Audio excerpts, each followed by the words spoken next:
years ago, in February 2003, Congressman Bob Ney, accompanied by 2 Washington lobbyists, flew to London, England, to meet with 2 businessmen working for the Iranian regime who were hired to buy a VIP airplane from the Sultan of Brunei and deliver it to Tehran to be used by the Iranian leaders. Since U.S. sanctions forbade the sale of this airplane to Iran, Congressman Bob Ney and the lobbyists were generously paid to try to remove this sanction. Ney met with these London businessmen again that August, enjoyed an evening in a casino with them, and returned to Washington with nearly $50,000 in cash. Ney's London business trips remained secret until the Jack Abramoff scandal erupted in 2005, when Ney admitted receiving bribes from Abramoff and from the London-based businessman, and was sent to jail. Many Americans recognize Bob Ney as one of their most corrupt politicians. Some know him also as the Freedom Fries congressman. In 2003, when Ney was campaigning hard in favor of war against Iraq, and France opposed an invasion, he became very angry at France. So he organized a media event to change the name of French fries to Freedom Fries. But one aspect of Ney's dark career has remained largely unknown to the public. This is his activities on behalf of the Iranian regime. In fact, at the same time that Ney was helping the Iranian regime to buy a VIP airplane, he was also helping his young Iranian-Swedish assistant, Trita Parsi, create a Washington lobby whose goal was to remove all sanctions against Iran. For nearly 10 years, Ney and Parsi lobbied in Congress for a friendlier policy towards Iran. Parsi was Ney's advisor on Iranian issues, and according to his self-written CV, he authored speeches, press releases, statements, and legislation for Ney. Although Ney was expelled from the political scene and sent to jail, the lobby he helped Trita Parsi create is now an established organization called NIAC. NIAC has influence in Washington, maintains close relations with the State Department, and even has access to the White House. The government press in Iran calls NIAC the Iran lobby in Washington. In order to better understand how NIAC operates, we should understand how NIAC was created, and the best way to start is by examining that attempted VIP airplane purchase. I solemnly affirm that the testimony I give today will be the truth, the whole truth, and nothing but the truth. So help me God. I do.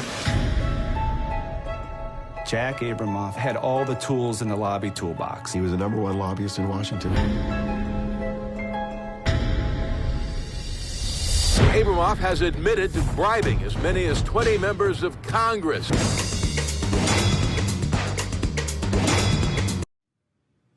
Jack Abramoff may be the most notorious and crooked lobbyist of our time. He was at the center of a massive scandal of brazen corruption and influence peddling. As a Republican lobbyist starting in the mid-1990s, he became a master at showering gifts on lawmakers in return for their votes on legislation and tax breaks favorable to his clients. He was so good at it, he took home $20 million a year. It all came crashing down 5 years ago when Jack Abramoff pled guilty to corrupting public officials, tax evasion, and fraud, and served 3.5 years in prison. I'm Bob Ney. I was a congressman for 11 years for the 18th District in Ohio until I got involved with the Jack Abramoff scandal. That brought my career to an end. Ney was at Abramoff's beck and call and did whatever he was asked. He's the first member of Congress who went down in the scandal involving lobbyist Jack Abramoff. It's probably the biggest political scandal in decades. Did he own you? I don't believe Jack Abramoff owned me. But were we involved in the culture of corruption together? Absolutely. Ney would eventually serve 17 months in federal prison, the only congressman who was ever charged in the scandal. The Jack Abramoff scandal revealed many secrets. It revealed Bob Ney's collaboration with Fouad al-Zayat and his partner Nigel Winfield, those two London businessmen who wanted to buy a VIP airplane for the Iranian leaders. Republican Congressman Bob Ney is nicknamed Mayor of Capitol Hill. He chairs a powerful committee that controls offices and perks. In February 2003, Ney took a 3-day trip to London, which, following House rules, he reported cost $2,700 and was paid for by FN Aviation, Nigel Winfield, director. NBC News has learned that Winfield, who met with Ney in London, is a 3-time convicted felon who spent more than 6 years in prison. He cheated on his taxes and was involved in a deal to swindle Elvis Presley. In a telephone interview, Winfield said he wanted Ney to come to London to get his help in selling planes in the Middle East. In London, Winfield says Ney attended meetings, went over dinner at this casino with Winfield and Fouad al-Zayat, a Syrian-born businessman who heads FN Aviation.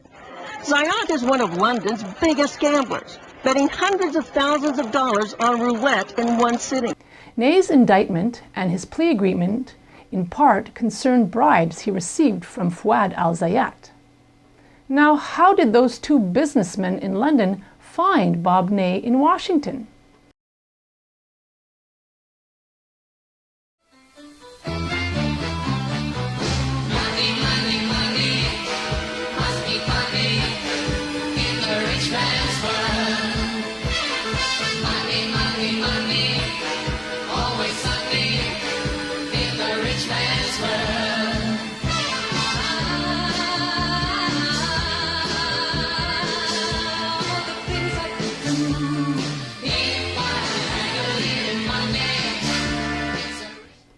In 2001, the Iranian regime decided to buy a VIP airplane for its leaders. An Airbus belonging to the Sultan of Brunei was selected.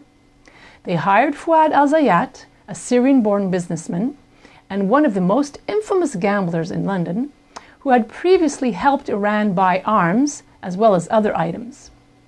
In May 2002, Iran signed a contract with al-Zayat, paid him $120 million to resolve the sanction issue, buy the airplane, and send it to Tehran.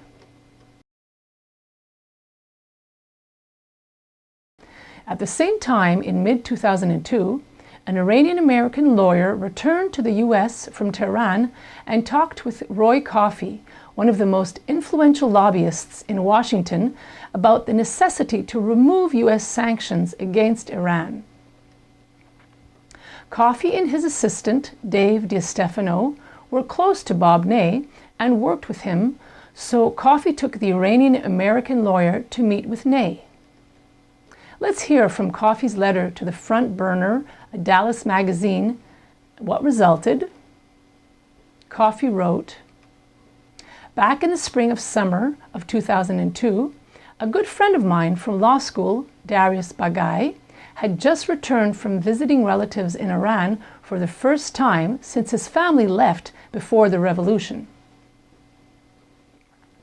He spoke with me about how the economy of Iran was humming and that the U.S. was missing out because we were the only country imposing sanctions on Iran since 1979. From this, I took Darius in to visit with Mr. Ney. What was to be a 15-minute meeting became a 1.5-hour meeting as they spoke passionately about their hopes for the Iranian people. From that meeting, Darius, Dave, and I began to work with Trita Parsi, another Iranian-American, to try to form a political action committee of Iranian-Americans to pursue a strategy of normalization of relations between the two countries. The four of us worked very hard for about 9 months to form this committee. Also in 2002, Trita Parsi officially founded NIAC, the National Iranian-American Council. Coffey and DiStefano taught how to lobby lessons to NIAC members, and Bob Ney helped with the NIAC's fundraising campaign. Some of NIAC's internal documents released during a defamation lawsuit shed light on the close collaboration between Parsi and the two lobbyists.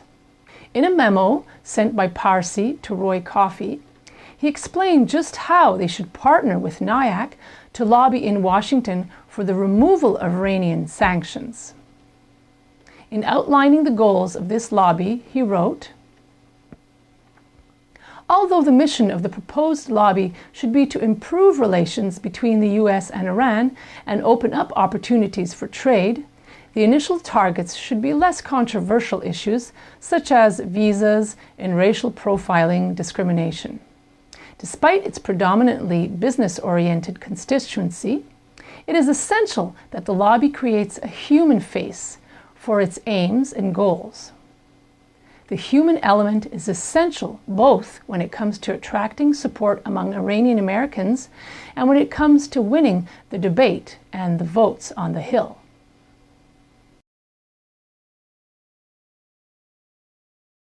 In February 2003, just a few days after Bob Ney helped with NIAC's fundraising, he flew to London accompanied by Roy Coffey and DiStefano to meet al-Zayat and his partner.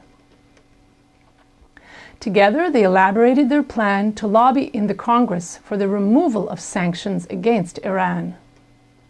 Ney received tens of thousands of dollars in bribes from al-Zayat. Roy Coffey and DiStefano were paid $220,000. The VIP airplane affair remained secret until 2005-2006, when the Abramoff scandal erupted. It soon became a public issue in Iran as the press began reporting about it. It became clear that al-Zayat did not buy the airplane and did not return the money to the regime. In 2007, the Iranian regime tried to sue al-Zayat in a London court to get their money back. The court rejected the Iranian demand and the affair was closed. The Abramoff scandal revealed many secrets about the lobby in the USA Congress to lift sanctions against Iran, but many questions still remain unanswered. For instance, how did Trita Parsi come from Sweden to Washington and team up with one of the most corrupt members in Congress to lobby in favor of Tehran?